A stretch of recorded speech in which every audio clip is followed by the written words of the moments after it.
Like you, I see a lot of COVID-19 communications and advice for healthcare marketers on how we're supposed to handle this pandemic.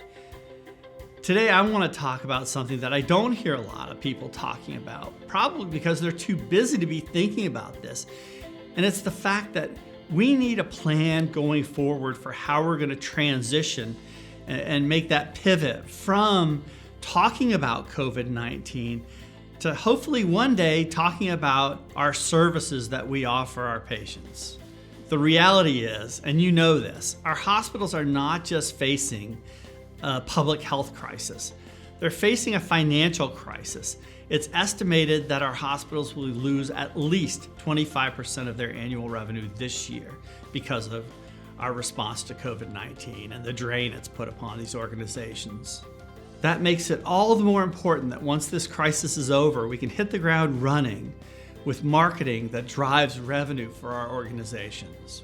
To do that, hospitals will need a post-pandemic marketing plan now that will allow them to do just that, to hit the ground running and avoid that long ramp-up period that we often have when we're starting out a new fiscal year. I know just thinking about having to put together a post-pandemic marketing plan is probably unfathomable right now. You're in the middle of dealing with COVID-19. I get that. But the reality is it has to be done.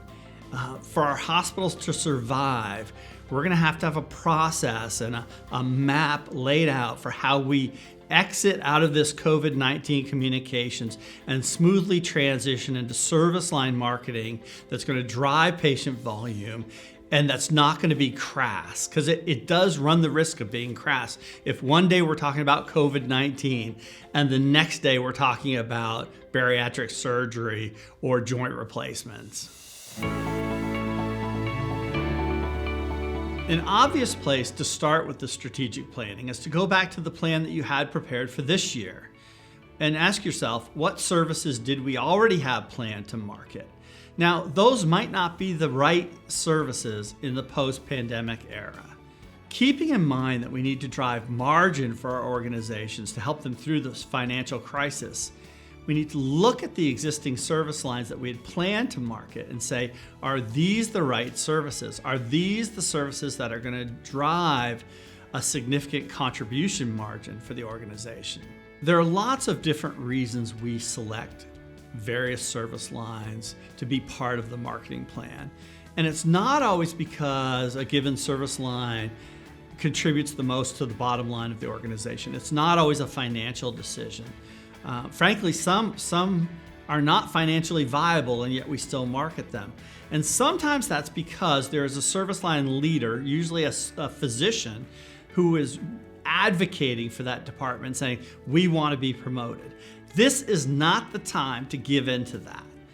Trust me, this is a time to promote the service lines that are going to drive volume and that are going to drive revenue and contribution margin to your organization. This is not the time to stroke egos or to appease individuals within the organization. We have to be realistic. This is about the survival of our hospitals. Once you've identified the services that are appropriate to get us out of this financial crisis, then I recommend starting the creative development process now. Don't wait till we're at the bottom of that curve that everyone's talking about. Start the creative development and content development process now so you have content ready to go when it's appropriate. When you're creating the marketing plan for exiting COVID-19 and moving into service line communications, you want to think about how to do that transition gracefully.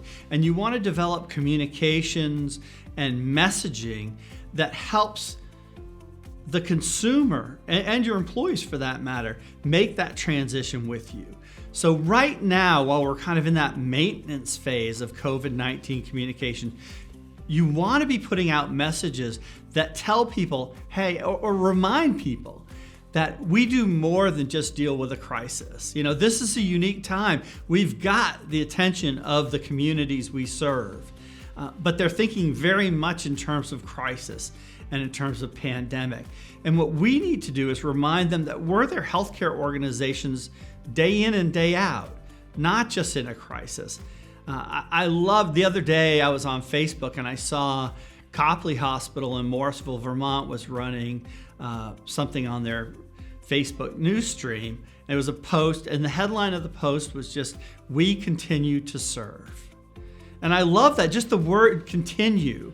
First of all, there was a feeling of normalcy, which we all crave normalcy right now during this crisis.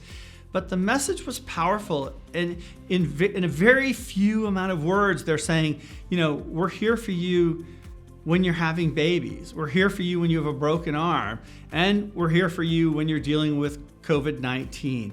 So that kind of messaging that we are your healthcare provider day in and day out, year in and year out, in good times and bad, that kind of messaging today can help prepare the consumer for us leaving this COVID-19 crisis communication era that we're in and transition into more of a traditional service line marketing era. Another thing you can be doing that's proactive is communicate right now with those people who had their procedures and surgeries delayed because of the coronavirus. Economically, it's really important because you'll have them on the books, they're lined up, they're ready to come in and have their procedure after this crisis has subsided. That's huge. But there's also a marketing perspective to this, that you're top of mind. You're having them think about the hospital as more than just the place that's dealing with the coronavirus. You're reminding them that you're the place that takes care of them, whatever their needs might be. One of the things we've been talking a lot about as we think about the day that's going to come when we aren't dealing with the coronavirus anymore is, what will the creative be like? What will content marketing be like after the virus? And I have to believe it will change. I think it should change. During this era, during this episode, we've had a lot of clinicians out in front of the public, assuring them that things are being done appropriately, that we're doing everything we can to protect the public and to protect our patients.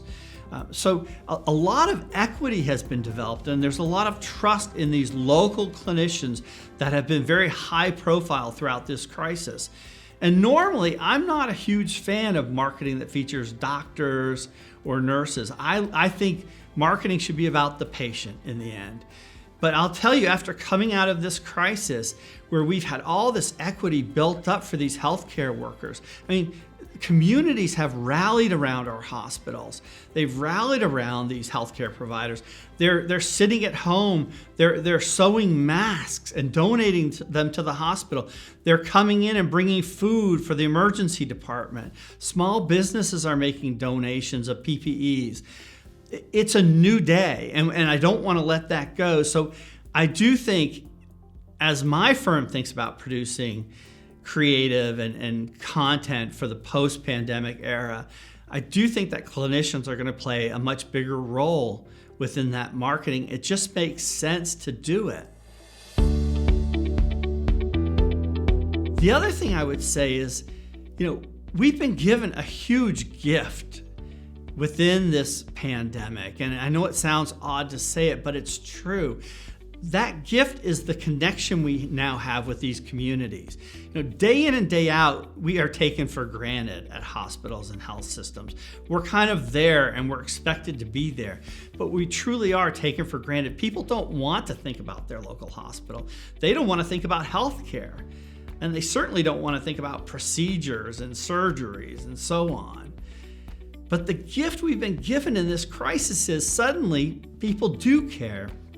They're connected with us in a way they haven't been connected in years and years. So as we move forward beyond the pandemic, we need to make sure we don't lose that. We need to embrace that and carry it forward with us into the new post-pandemic era, because that's golden. That relationship with the community is better than any marketing we can buy. And frankly, the marketing we do in that post-pandemic era should leverage that connection with the community. It's so rich and it's so full of potential. The bottom line here is that we are in the middle of a crisis, and it's tough, and none of us have a lot of time for strategic planning. But the truth is we're going to come out of this crisis. And when we do, we're going to want to be able to hit the ground running with marketing that's going to help our organizations, help their financial position. They need it like they've never needed it before. So having a post-pandemic marketing plan in place and strategy in place is exactly what we need right now to come out of this successfully.